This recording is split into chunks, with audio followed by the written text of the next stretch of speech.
Mzamo, Hi, Veli. how are you doing?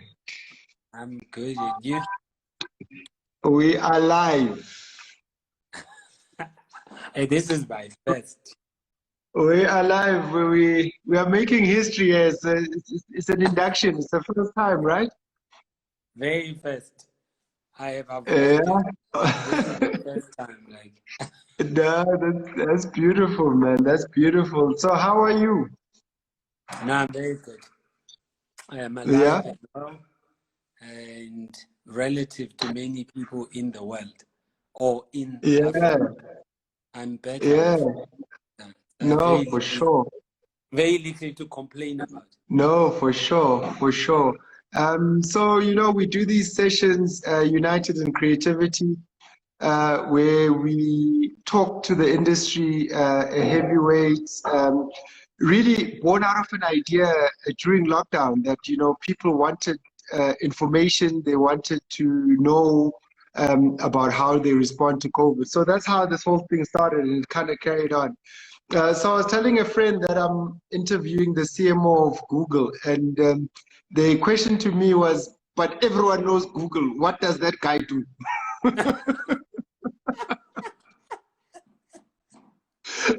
So because everyone knows Google, what is he marketing? So I said I'll ask him, and I'll open with that question.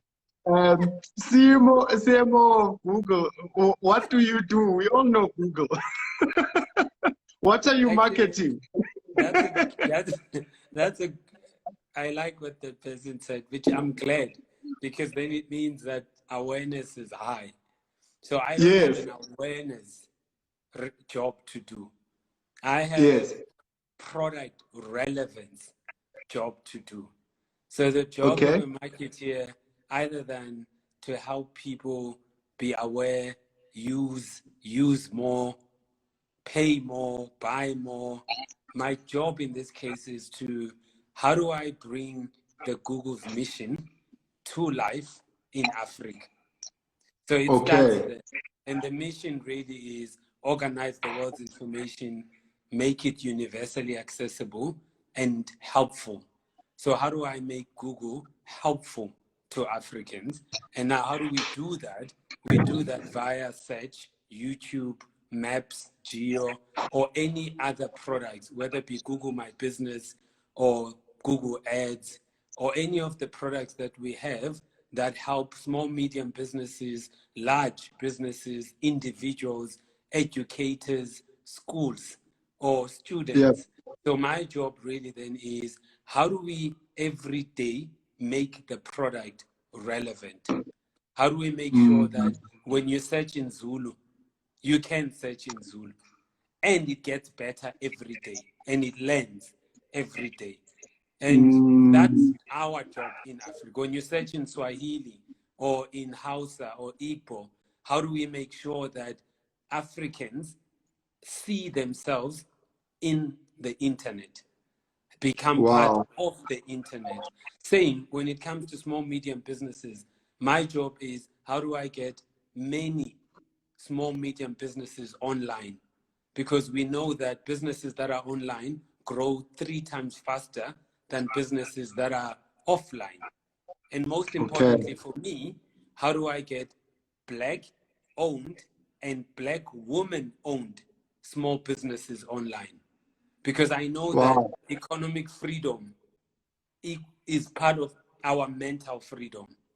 So if I get as Wow. many Black owned businesses online, Black woman owned businesses online, we might get to gender equality faster instead of 228 years. And I see Wow. technology as the bridge that might help reduce the 228 years gender gap if we move at this pace. And maybe we can shorten it to 40 years, something like that. So Wow. that's really, so if the Wow. person is asking me, what do I do? Actually, most of my job is not longer the fancy make the ad, make the print ad, make the campaign. A lot of my Yeah. job is how do you get the product to be useful and helpful to Yeah. Africans daily. And that's Yeah. really Yeah. the core of what I'm trying. And then the second part, of course, is We're not an NGO. So it's a Yeah. revenue-driven business. So how do I Yeah. grow revenue? How do I help my sales team and partner with the sales team grow revenue? So while we grow product relevance, grow users, grow usage, and also grow revenue. But at the core of it is helpful. How do we make Google helpful in Africa every day? Wow. I guess my friend's question is thoroughly answered, which is a very interesting point because I think people have got a singular view of Google when they search, and some people are not really aware of the products. Now, what products well, maybe let me start here. How different is the African market to the rest of the regions where Google operates? And what products do you have that specifically make that change in Africa, as you were saying just now? Where it's different, it starts with what I will call, like, people like to talk about 4IR and they talk about the benefits of 4IR, but what they never talk about is what are the factor inputs and the foundation required to set people up for success in a 4IR world. So where Africa becomes different is in what I consider factor inputs, like education. The quality of education in Africa is not high. We don't produce a lot of STEM or STEAM students or graduates in this country, particularly Black. We don't produce a lot of engineers. We don't produce a lot of programmers. We don't produce a lot of coders. We don't produce a lot of scientists, Black scientists, whether it be male or female or any way they identify themselves as. We don't do that. So that's the fundamental foundation that is required, is how do we become part of the solution in being helpful in improving quality education in Africa that will produce the kind of jobs of the future, or help people be ready for these jobs of the future, which are not even future. They are now here. So that's the first thing, is education. We are lagging behind on education versus India. India produces so many engineers and computer scientists, 100 times our numbers. China does the same. We are way behind. And so that's the first part, which we need to fix. The second one is around data prices. Data prices in Africa are high.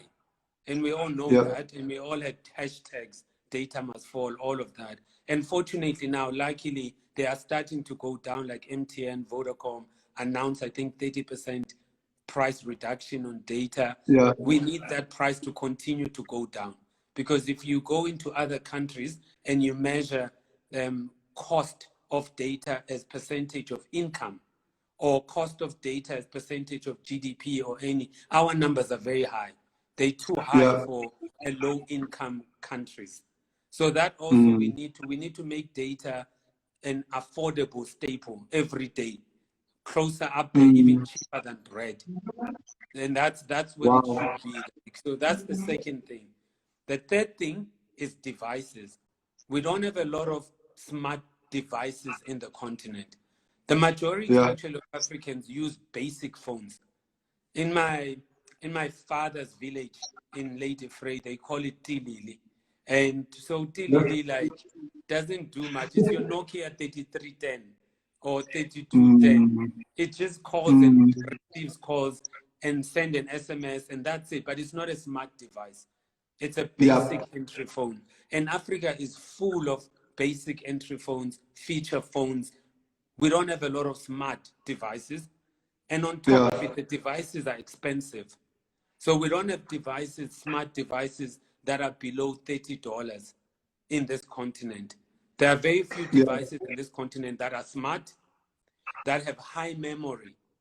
So when I say memory, a lot of people have smartphones, don't realize that when you have basic feature phone, memory is the biggest issue. Speed is a big issue. Battery life, even battery life in the continent, people don't realize that even South Africa sometimes now with load shedding, you have to charge your battery. And if your battery life already is a struggle, you're going to conserve your battery, switch it off, switch your phone off, not use it. So there's a lot of things. West in the continent, as you go up East Africa, West Africa, the electricity is not consistent. So now Yeah. battery life also becomes an issue. Memory Yeah. is an issue. Speed is an issue.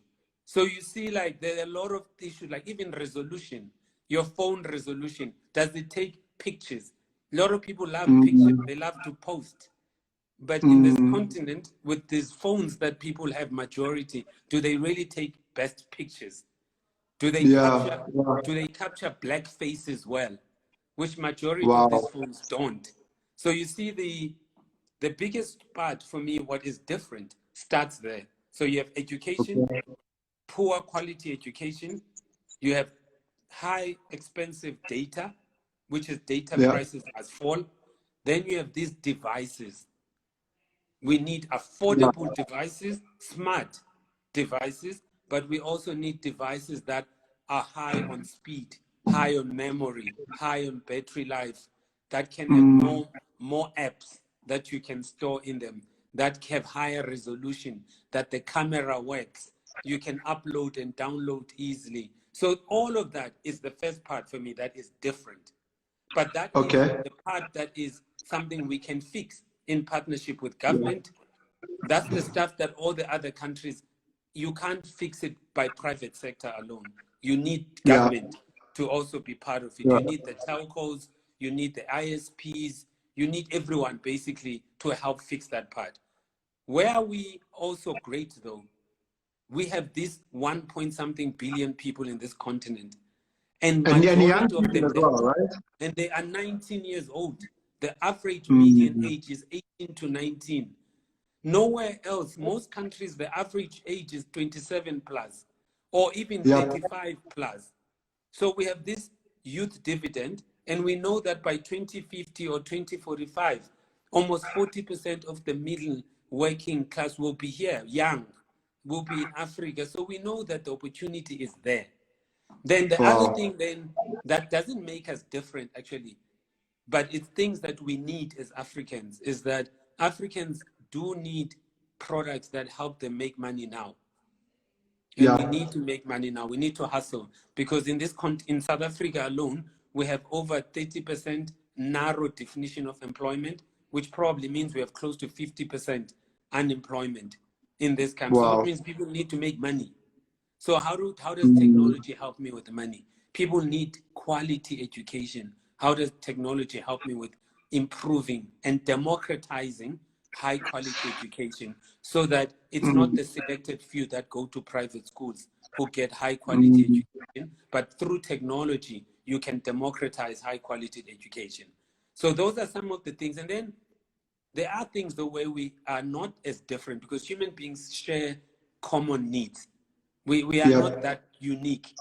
Yes, we're black, which probably makes us stand out. But Yeah. other than that, we In also have Ghana. universal need. We have a need for love, Mm, a need for family, a need for unity. We have a need for self-esteem, a need for gloating, or a need for showing off. Though all those things are available anywhere in the world. You look at Chinese or you mm, look at Indians, you look at Americans or British. It's not like we don't have universal common needs. We do have those. mm. It's just that our biggest thing is that we need to fix the basics. And I'm tired when people talk about 4IR and they don't talk about the basic inputs that makes 4IR great. Yeah, yeah. And for the people that are listening, I mean, we've heard a lot about 4IR.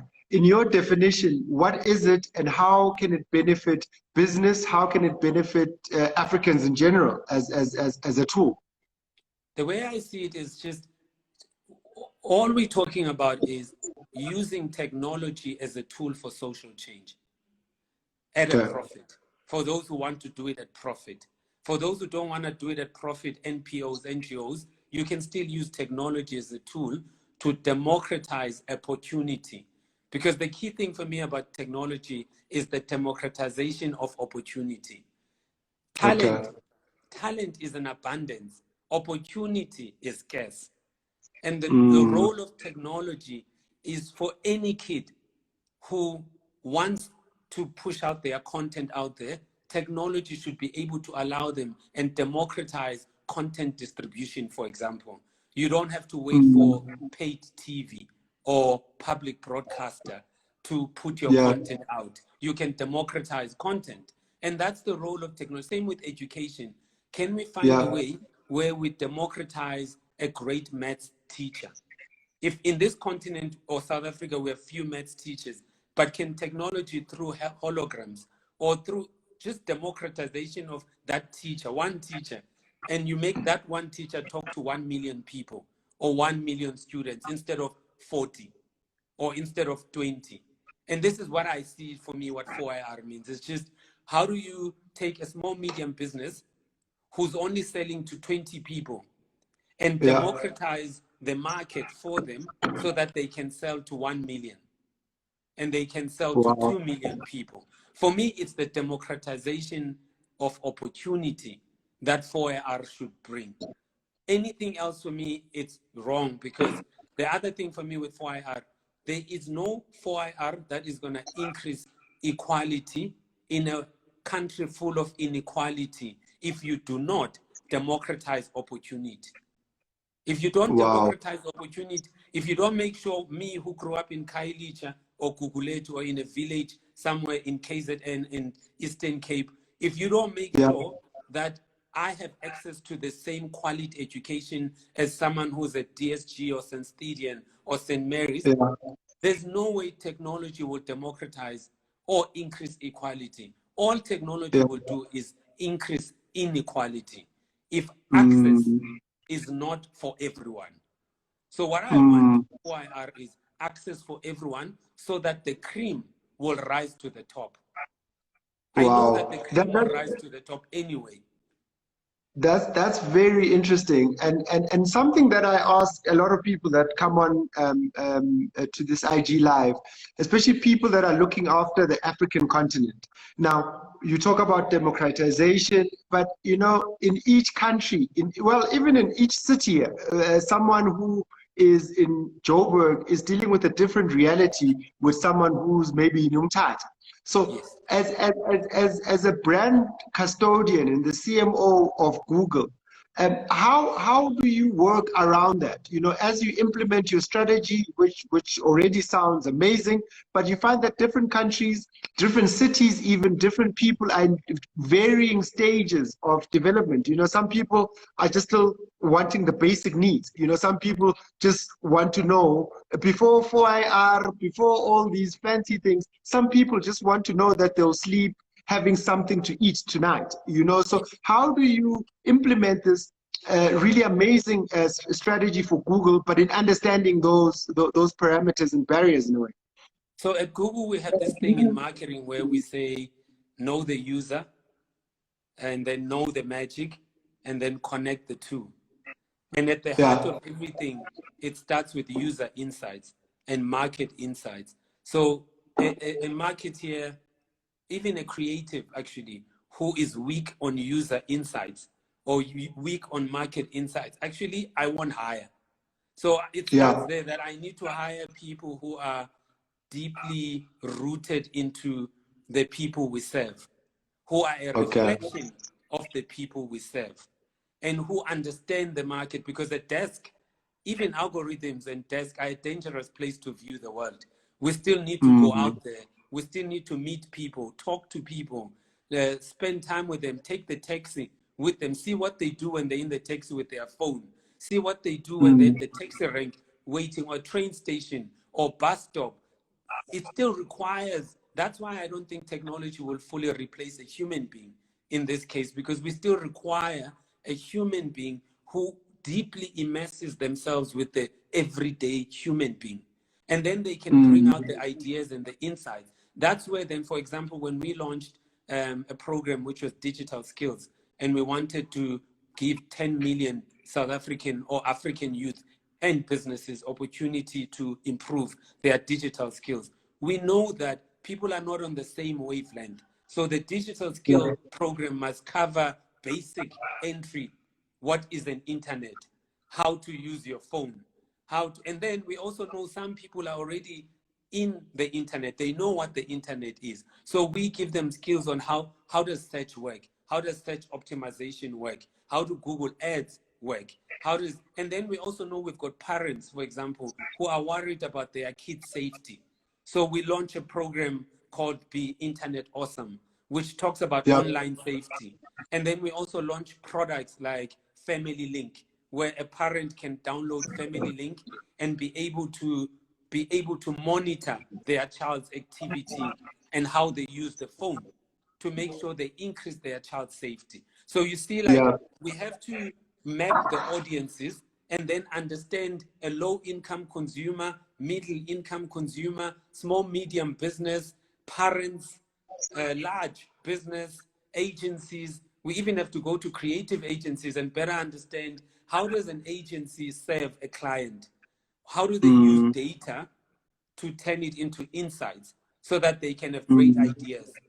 And how do Wow. you make sure all of that? So it requires really you have a diverse team that also Wow. immerses themselves with the people we serve and all the segments we serve or target audiences we serve. Wow, I think that's lovely. Now I remember, I think it was just probably the first week of the lockdown and COVID. We sit on the board of Red and Yellow, and when everyone was talking about where this COVID thing is going, you had the most direct insights about COVID and what how brands should react. And maybe let's share that from that board meeting. When COVID hit, what were your initial thoughts? How did your brand react? And now reflecting back, how have brands in general reacted to COVID? Because you might have all these plans, we had strategies before, and then COVID hit. To take us back to that moment when you first had to react with COVID, and then looking at the landscape of how brands have reacted to COVID, and your opinion there. So what really hit hard for me is when I had to go work from home. So that's when I knew that it's real. Because then we started working from home earlier than most. So by the time government announced lockdowns, we were already 3 weeks, I think, into, or 3 or 4 weeks or a month into working from home. So that already hit me. So the first thing that became clear to me was that how am I going to be productive working from home? And how are other people also going to be productive working from home? And what technologies they're going to be using? And my kids started also studying from home. Now, in that, how do I make sure that my kids go to private school? So they are privileged. But now I was more interested in the kids that go to the township rural areas on how are they going to now study while at home, which is unlikely is going to happen if you don't have the device, if you don't have the network infrastructure, you don't have data, all of those things. So that's where the first thing for me, it hit me on work and education. And then immediately within Google, the key thing that came up was the keyword for us is helpful. So we immediately were thinking, how do we become helpful? How do we become helpful to essential workers, which is the health part? How do we become helpful to teachers, which is that's when we launch these programs, learn from home, study from home, work from home. How do we become, so it immediately for us became adapt, evolve immediately.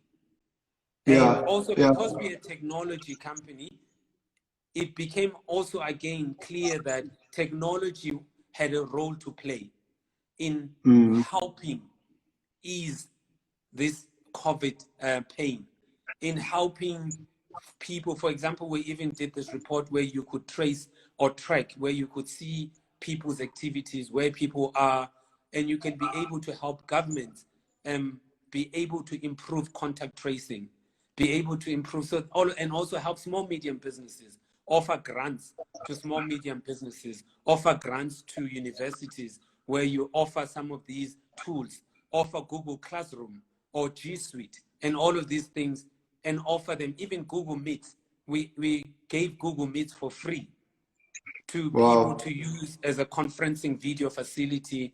So it became immediately as, how do we become helpful? The whole thing that I learned with this as part of Google was don't already think about how to make shitloads of money, because that's just negative capitalism.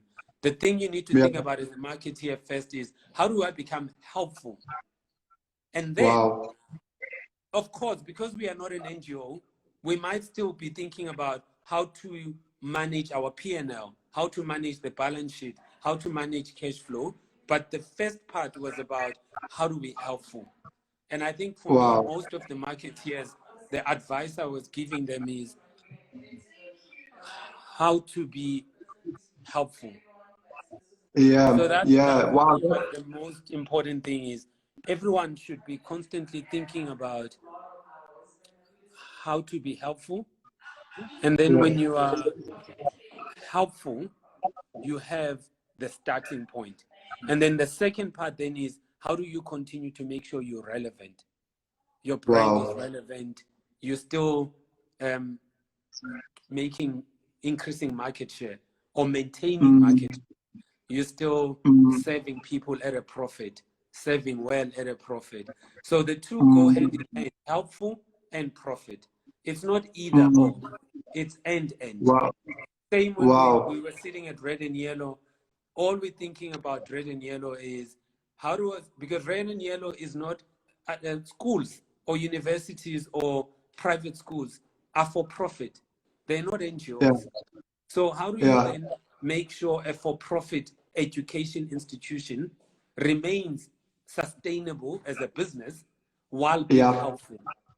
So the whole thing was, how do you find that balance of profit and helpful? Wow. And it's quite interesting you say that. So a lot of people say that the consumer mindset has changed because of COVID, right? Now, do you maybe comment on that to say, has the consumer mindset changed? And if so, how should brands react to this new reality of what the consumer mindset is at? I'm conflicted on this one, because human beings evolve very slowly. Human beings are not revolutionary in nature. Human beings don't like change. And human beings, if you study behavioral science, I'm a student of behavioral science and I love behavioral science. And you notice that most people like to say during pandemics, the world will never be the same again. People change drastically. But go and study the history of pandemics and show me evidence based on data. I'm an academic and a researcher, so go show me. Show me how has it significantly changed behavior. How has it significantly made people become better? In most instances, pandemics don't make people better saints. They just make us even more divided. They make us even more assholes. Most people become even more assholes. Most people become even racist, more racist than they were before. Pandemics actually don't always bring out the best in us. They bring out the worst in us. So I'm not, as a student of behavioral science, I'm not sure I buy into this thing that there will be drastic change. Will there be some minor changes in behavior? Yes, because human beings have to evolve and adapt to survive.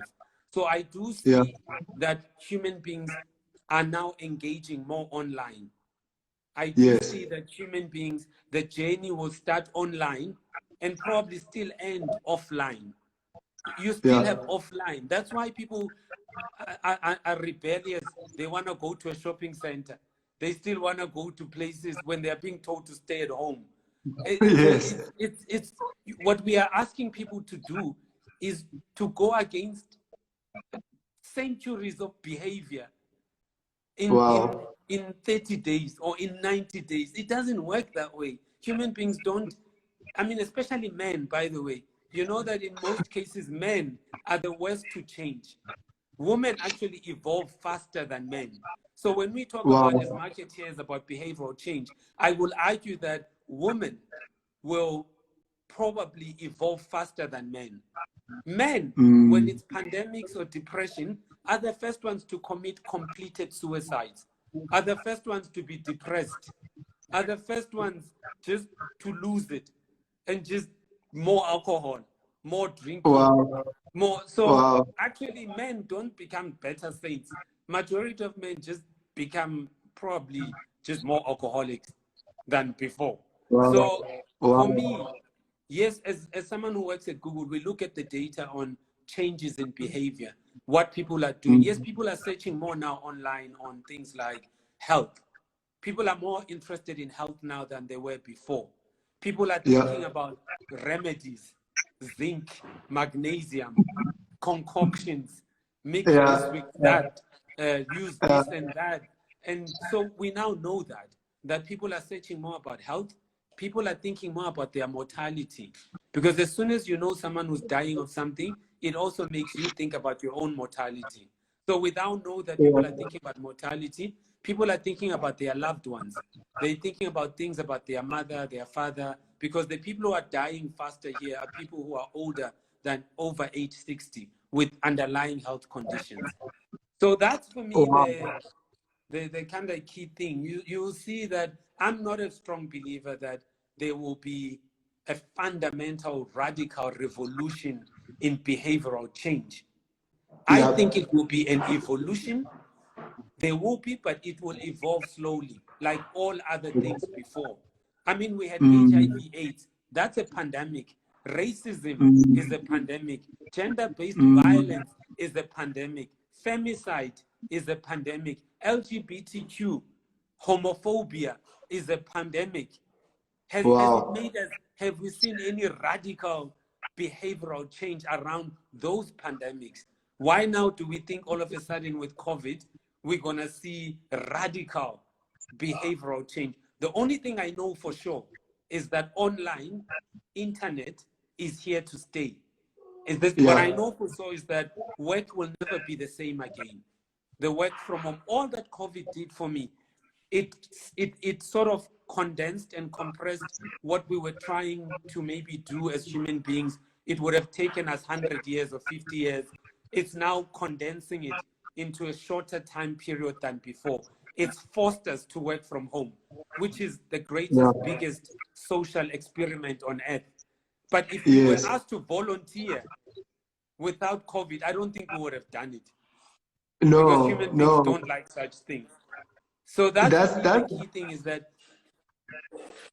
it's a that's balance very interesting. between radical revolutionary behavioral change versus Yeah. evolutionary behavioral change. I'm more leaning Mm. more towards evolutionary, small incremental behavioral change than these radical behavioral changes. I don't have enough evidence and data to support that. Wow, wow, that's very interesting. So I'm encouraging people to also ask questions because I don't want to keep this knowledge to myself. And Mandy asked here that with the pandemic kind of starting from nature and being a natural occurrence, what is Google's plans on Google Maps on the environment? So what is Google's stance on the environment? Because the pandemic is said to have come from the unhealthy relationship with the environment. So what is Google as an institution or as a company doing to protect the environment? Oh, that's a good question. I just need to say this though, that when we do more research on the issue around environment, we must also though realize that Africans themselves at the core have not been at the have not shouldn't be the ones who are solely blamed for environmental degradation or environmental erosion. Africans have actually been sustainable. If you go to most villages that I grew up in, environmental sustainability has been there. People who talk about now Africans, like Africans have always ate the whole cow. We leave nothing, Mm, and we don't waste. yeah, This concept yeah. of zero waste, we've known it all along. So I just would Wow. appreciate it when people talk about Africans and environmental sustainability. First, know that your own people have always known environmental sustainability. It's not new. It's not a new concept. It's always Wow. been there. So we don't have to look very far. We can even go to villages and see that environmental sustainability existed. The way we did agriculture, that was environmental sustainability. The way we slaughter animals and eat everything, that's also part of environmental sustainability. So I just don't want people, when they talk about this thing about environment, and make it look like it's the thing the West that is now advising Africans how to be environmental sustainable. No, we know how to be environmental sustainable. Now, if I Wow. go back to the question on Google environmental, Google sees this as one of the most important things and important projects to embark on, because we understand that environmental sustainability is at the core of any sustainable business. However, we also acknowledge that environmental sustainability in Africa is not going to be the same as environmental sustainability in Europe. So we need to accept that if we're going to talk about environmental sustainability in Africa, we must also be able to show Africans how it feeds them. We must also be able to show how it creates jobs. We must also be able to show how it ends poverty, how it increases gender equality, how it makes us better. So if we're going to talk about environmental sustainability without the context of the other issues, then we have a problem. Then I personally have a problem, because I can't talk about greening or environmental greening without talking about how does it help an African have a job? How does it help an African earn an income now? How does it help a Black woman achieve equality or gender equality? So these things are interdependent. So the way I look at it being at Google is that, yes, in Europe, we might look at environmental sustainability along the lines of maybe energy conservation or something else. But here, I might look at it along the lines of agriculture, or I might look at it along the lines of education, because education itself is also an environmental sustainability project. So I'm just wanting to make us Africans as well, especially young people, to that when you talk about environmental projects, please do not disconnect them from the ways of your forefathers and foremothers, and also do not disconnect them from the everyday problems that Africans are facing, because then it becomes the language of the privileged. Then it's only the upper class and middle class who are talking about, let's have 4 garbage bins and 1 for plastic, 1 for, but that's really privileged talking. I want environmental discussions to go down to levels that could help an everyday person. How do you make informal settlements sustainable? How do you make less rats in informal settlements? How do you make kids less sick in informal settlements? How do you make villages who used to be self-sustainable in agriculture become agricultural sustainable, self-sustainable again? How do you make Black people, because that's also another project on, if I'm going to do environment, how do I then use it to empower Black people and end wealth and income inequality? So I just want to make sure that when we have this discussion, which is what I'm having inside Google, is they are embedded and connected to the everyday Africa problems. But at the same time, I do not like it when Africans put ourselves down as if this is not something that is in our DNA. This is in our DNA. Environmental sustainability is in our DNA. The West came to Africa. The fact that now we have these issues with endangered species, it is not Africans who created endangered species. It is not us. When the Europeans came here and started hunting lions, we were coexisting with lions far long before colonization landed on us. So now to act like our forefathers and us in our DNA, we do not know what sustainability looks like or feels like. It's a very mental colonization per se. It's something we need to decolonize our minds when we talk about environment and environmental sustainability. I hope I gave the answer, but I know I gave a longer one because I'm very passionate about linking it to what it means to be African. No, that's very powerful. And I wonder if an hour is going to be enough for this, because we've got a lot to get through. So there's a talk that you did, at the lorries. Unfortunately, I was landing at the lorries to attend the lorries, and I missed that talk. And if there's one talk I've heard a lot about, is the lorries talk. I guess around transformation, around inclusion. If you could just take us through the briefest summary of what that talk was about, and then just unpack it, and hopefully I can get a fuller view, because everyone was just saying, "Yo, Mzamo's talk," and whenever I asked them what, they were like, "Yo, Mzamo's talk. Yo, you should have been there." And I'm like, "But I wasn't. I was flying here." So what was the talk about, and why was it so significant? And it's in the hearts and minds of a lot of people in the industry. What was the talk about, Mzamo? Really, I think at the core, the talk was about, when I was asked to give the talk, my intention, which is what I always start with. Most people always ask me like something like about briefs. When you read a brief or something, I always think about what is the intention? What's your intention? So my intention was to first take the things that are spoken under the table and put them on top of the table. And I wanted us to have the radical conversation around issues that stand in the way. I wanted us to talk about what stands in the way of us making great creativity. And then also I wanted us to talk about what is the role of creativity and how can creativity be helpful and useful in a country like South Africa or in the continent of Africa. How do we make it useful and helpful? Other than just selling and consumerism, how do we move beyond just consumerism into a like conscious capitalism through creativity? And also the other thing, without nursing anyone's fragility, particularly white fragility in this country, it was all about how do I represent Black people well? And how do I speak about the things that Black people don't always speak about, but needs to be spoken? Because I think sometimes we walk on eggs in this country, and we don't want to tell each other the truth. And let's just tell the truth and stop walking on eggs. And if a white person ends up not liking me because I'm being honest, and I'm being honest with my truth, and I'm speaking truth to power, then so be it.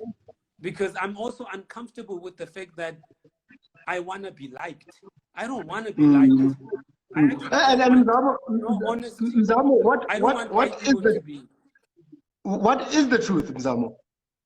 The truth is that the industry, we have not truly used the power of creativity to bring about social change at a profit. I don't think we've done it yet. I don't think we've even transformed the industry itself. I mean, if I look at the agencies and I look at the CMOs, especially agencies, CEOs, creative leads, they're still predominantly white male. And now you add white female. But the industry itself hasn't transformed. If I go to schools, creative schools, they are still predominantly privileged white kids who have access and very few Black kids. And so already that tells me that this is the truth that we need to talk about, is that the industry for 26 years hasn't transformed to a level where we are producing work that is significantly bringing about social change.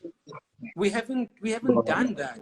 And also we haven't done like, only when I see films now, the film industry, when I watch films and I'm like Matwetwe, or I'm looking at the stuff that now they're doing on Netflix, Queen Son or things, I'm starting to see that there's starting to be a presentation of Black people that I can identify with.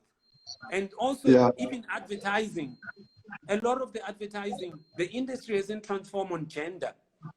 Black women, how they are portrayed in advertising, is still stereotypes. Women are still stereotyped in advertising.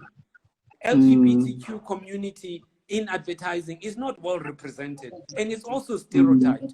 There's still a lot of stereotyping in advertising that we do, and we are one of the greatest tools to unstereotype people's minds, to decolonize people's minds, but we don't do it. Mzamo, I think, we talk about this. We talk about the industry not being transformed. In your view, what is stopping it? Because we all see it, and we all see the misrepresentation. We see the lack of insight. I mean, every single week, we've got a brand literally embarrassing itself on stage, in public, giving the consumer work that has no insight and is potentially offensive. What is the problem? What is stopping a transformation in our industry? So I think the first one starts with where Steve Biko said to us that those who hold privilege will never hand over privilege freely. It's us as Black people, I believe, are the ones first to be blamed. We are naive. We're like kids. Like we think that people who have privilege will just one day wake up and have a Paul Damascus lightning moment and just have a moral moment where they just hand over and share. It doesn't work that way. It hasn't happened anywhere in the world. And I don't even think it's a white thing. I just think it's a privilege thing. Even men, for example, men have had privilege for centuries. No, I haven't seen men freely handing over male privileges to women. It just doesn't seem to work. Human beings don't easily hand over privilege because they hold on to privilege. So the first thing I see is we are expecting people who've been in privilege, predominantly white in this country, to all of a sudden have this Paul Bible Damascus moment, enlightened moral, and become moralist and hand over and share. It's not going to happen. We just need to get over it. The second part, I think us as Black people, we have something I would probably consider Black timidity and fear. Because we've been poor for so long, we are shit scared to venture into things that are risky. Because we don't have money, we are poor, and we are not economically free. And when you're not economically free, your risk appetite, you are risk averse. You have more loss aversions. You are more risk averse. There are few Velis who will launch an avatar. It takes shitloads of risk to do that. And now if you've been poor for so long, you will always take the safe route. You will always take the route where you are comfortable or the risk is low and you don't launch a Black agency because you kind of just worried that it's not going to work. And you're also going to have to be in it for a long haul. And you're not going to make money for 10 years. You're not going to make money for 15 years. And who wants to do that when you've been poor for decades? The third part, for example, it's something I'm interrogating in me. CMOs. Now CMOs are becoming Black in South Africa. Yeah. Can we examine these CMOs?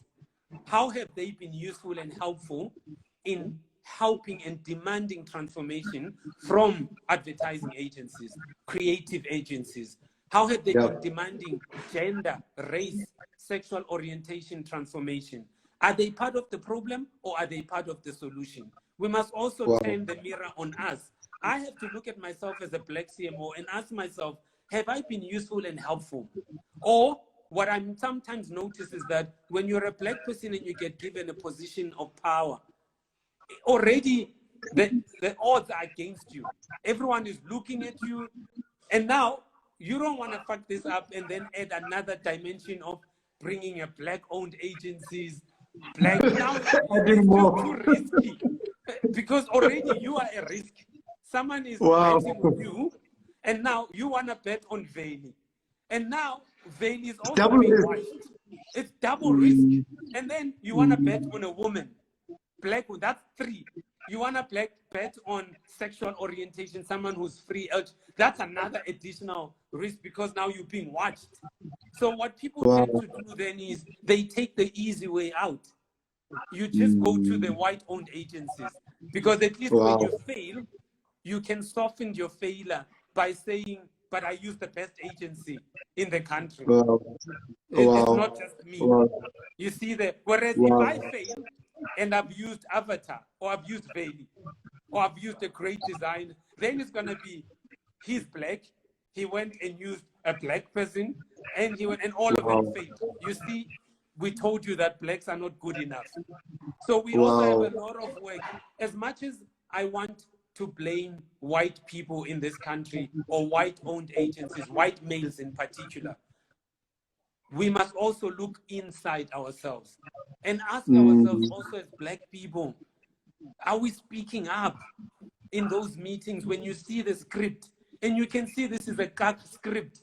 You can see the script disrespects Black people, but you say nothing because you're so shit scared of losing your job. And the other thing with Black people, for me, we are not economically free. We are not saving. So we go to jobs. We don't even have 9 months or 12 months worth of savings so that you can have fuck off money and you can tell your employer to fuck off. And you can have some freedom to say fuck off. That's another thing we don't have, is we don't have enough fuck off money or 9 months, 12 months savings. We live in debt. We live beyond our means, which then makes us not have a voice. How do you have a voice when you're broke? Wow. But that we You can't can't blame say white anything. people. You want to protect your job, so you don't want to ruffle the feathers. But you And I can't think blame that's white people profound. for that. That's something we as Black people, we must fix. We must fix our own selves as well. Do I let white people off the hook? No. But I'm going to focus more time on me, on my own kind, and make sure we clean our turf as well. And make sure our turf is clean. And stop only blaming the other party, white women, white men. Yes, are they part of the problem? Yes. Are we also sometimes part of the problem, Black people? Yes. Wow, that is profound. And related to that, I'd love to hear your opinion on Black Lives Matter, and from maybe a global perspective of how brands have reacted to Black Lives Matter, and then bringing it home to a South African perspective of how brands have reacted to Black Lives Matter. What is your thought on that? The biggest lesson I learned on Black Lives Matter is you have to earn the right to speak. That's the biggest lesson I've learned, is that any organization that has not yet earned the right to speak, and what I mean by earning the right to speak is in you can clearly demonstrate you've been part of the solution. And we've learned this even at Google, is that if we haven't earned that right, if the Google board is not Black, doesn't have a Black representation, fair representation, if the senior leadership doesn't have fair representation, you haven't earned the right to speak. You have to earn the right to speak. I think that's why you find South African companies struggle with this Black Lives Matter, is because they haven't earned the right to speak. They haven't earned it. And the moral license. So they can't speak because they haven't earned it.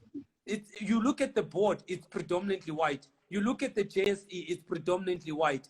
You look at the whole industry, land, it's in the hands of few, white. You look at everything. So how do you speak when you haven't earned the right to speak?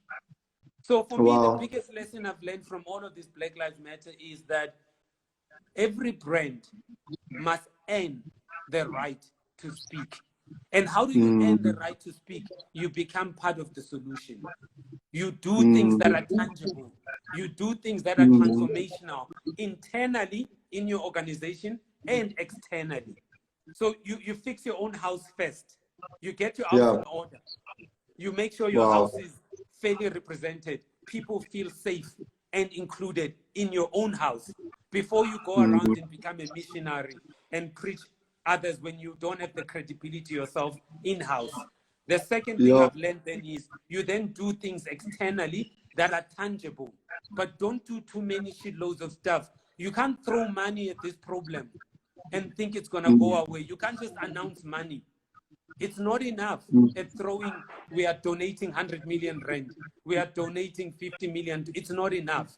Now we know that. So it means we need to become part of systematic change. And that's for a long haul. You have to be in it for 10, 20 years. And that earns you the right. And then that earns you the right to speak. And brands here in South Africa have not earned that right. And for me, Black Lives Matter revealed that we have, and even advertising agencies. The reason advertising agencies have been weak in trying to help us and come up with really solid campaigns is partly because the majority of them have not yet earned the right to speak.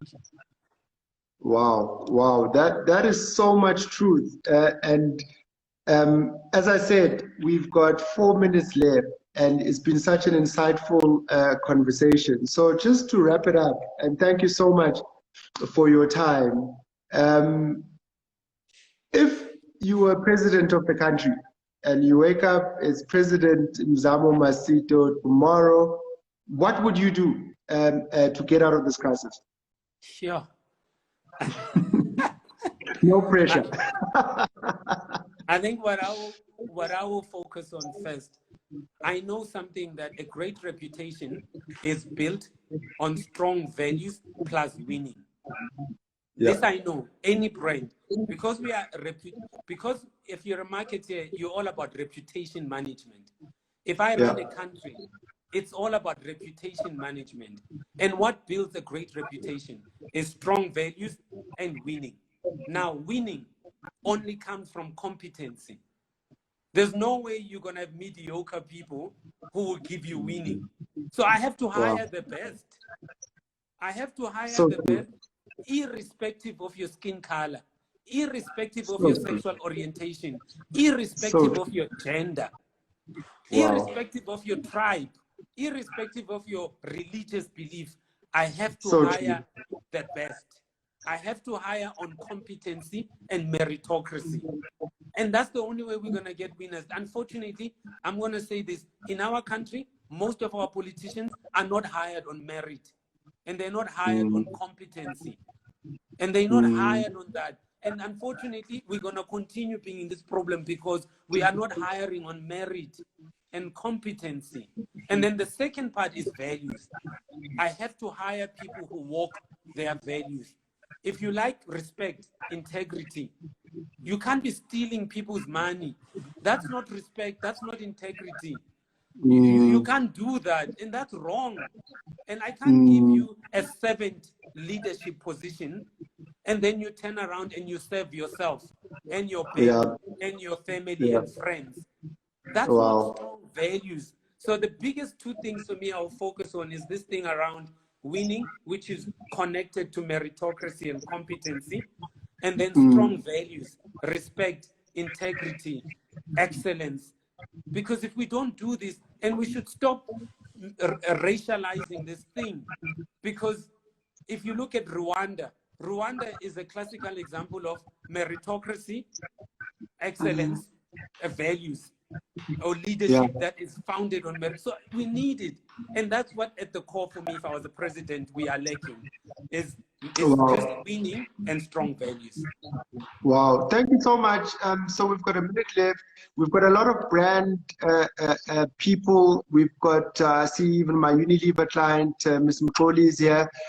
What is your parting words for people that are managing brands? What is your parting words for people that are growing agencies? We've got a lot of young Black-owned agencies. I see Lebo, one strategist is also here. So what is your final word of advice to all the people that are listening tonight? To those, with 29 seconds. To those managing agencies or brands is that nothing beats a great product. No one buys your product because you're Black. And we need to stop this thing that buy me because I'm Black, or buy me because I'm a woman, or buy me because I'm LGBTQ. No one buys your shit because it's attached to a demographic variable.